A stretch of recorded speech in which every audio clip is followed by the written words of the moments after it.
Hi everyone, Zal. Going to do another recipe from the old Halogen oven cookbook using the Halogen oven once again.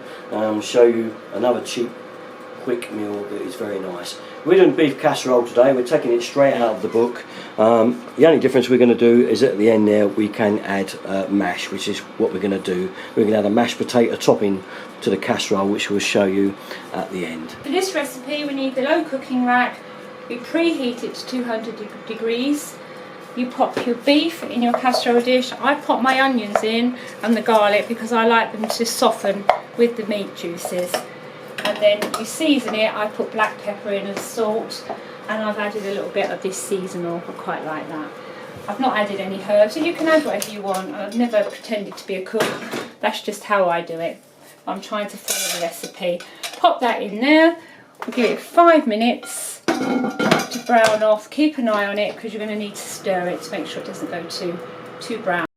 Right, it's beginning to brown, and I've decided I'm going to add a little bit of wine, so I'm going to choose now to do it. Just add a little bit of wine. It's optional, you don't have to. And then you need to cook it until that wine's evaporated at this point, according to the recipe. I haven't used this recipe before, so we will see.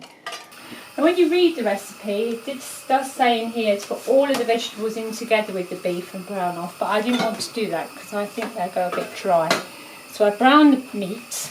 Now I'm going to add the vegetables and the stock and mix it all in. And add my stock cube, mix it all up, and then cook it again. And they say in here, add the stock to the casserole, ensure it's all covered, cook for 60 minutes, stirring every 10 minutes. So that's what I'm going to do. So we've added our vegetables and our stock. I'm going to leave that in there. You leave it free cooking for an hour or until the meat and vegetables are tender, and you need to stir it every 10 minutes or so. And that's it. Okay, the casserole's cooking nicely now, so what I'm going to do is have a go at the mashed potato topping. I've cut the potato into bite-sized pieces. That's boiling away in there nicely. They suggest popping a large egg yolk in, so I'm just separating the white from the yolk now, ready so that I can pop it in. I've grated the cheese already, and then that, I haven't ever done this with mashed potato before, so then we get ready to mash that. Okay, Al's going to do a bit of mashing now.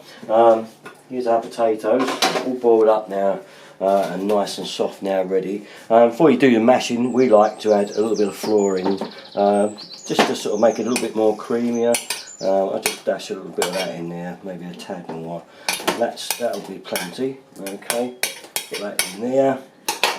Also, we have our grated cheese here. I'm going to put a little bit of this in and keep that half of the topping, and we'll put that in as well. Okay, so in she goes, and that lastly leaves our egg white here, which we're going to put in. Egg yolk. Oh, yolk. Yeah, get it right out. And the white, pour that in. So you're going to glaze them. Alright, so we tip that all in there. That looks fine. And then we're going to mash her up together. So get your masher and get your masheroon in. And really like that. I'm done with the mash. Now what we're going to do is we're going to layer our mash on our nicely cooked casserole now across the top, and then we're going to pop it back in the Halogen again and get it nice and brown and crispy at the top. Well, what we've done here, we put the mashed potato on and we've sprinkled the cheese on.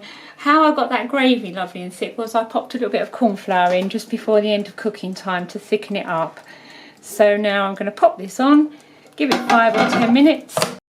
Well, there we are guys, and it's all done, and I'll take the lid away. You can see what a delicious meal this is going to be. I'm sure you're very sorry you're not joining me for this lovely meal.